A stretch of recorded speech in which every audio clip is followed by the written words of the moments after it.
पुरानी पेंशन योजना लागू करने की मांग को लेकर प्रदेश भर के शिक्षक आंदोलनरत हैं। इस क्रम में नासिक विधायक किशोर दराड़े के येवला स्थित संपर्क कार्यालय के बाहर कार्यालय पर शिक्षकों ने धरना प्रदर्शन किया।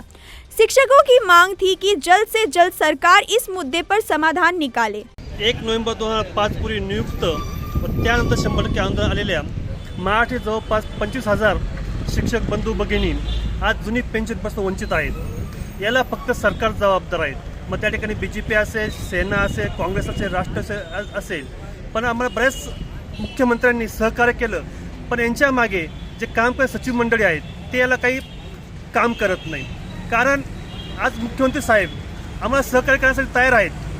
त्यांनी विधिमंडळामध्ये 2 वेळा सांगितलं आम्हाला की आम्ही तुम्हाला जुनी पेन्शन द्यायला तयार आहोत, पण तिथे सचिव मंडळी ही प्रत्येक वेळेस काही ना काही कारण सांगून त्यांना पेन्शनसाठी मोठा खर्च येणार आहे, पण तसे नसून हे सगळे सचिव लोक चुकीची माहिती देत असतात।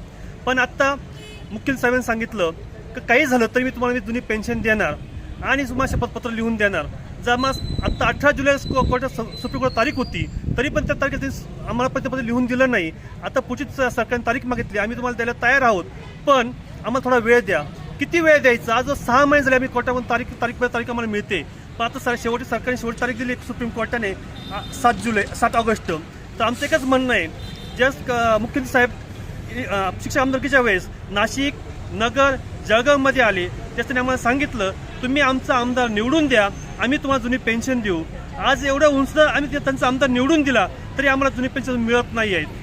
धरना प्रदर्शन कर रहे शिक्षकों का आरोप था कि चुनाव के समय शिक्षकों को आश्वासन दिया गया था कि पुरानी पेंशन योजना लागू होगी, लेकिन अब तक इसे लागू नहीं किया गया है। Bureau report, DC news India, Nashik.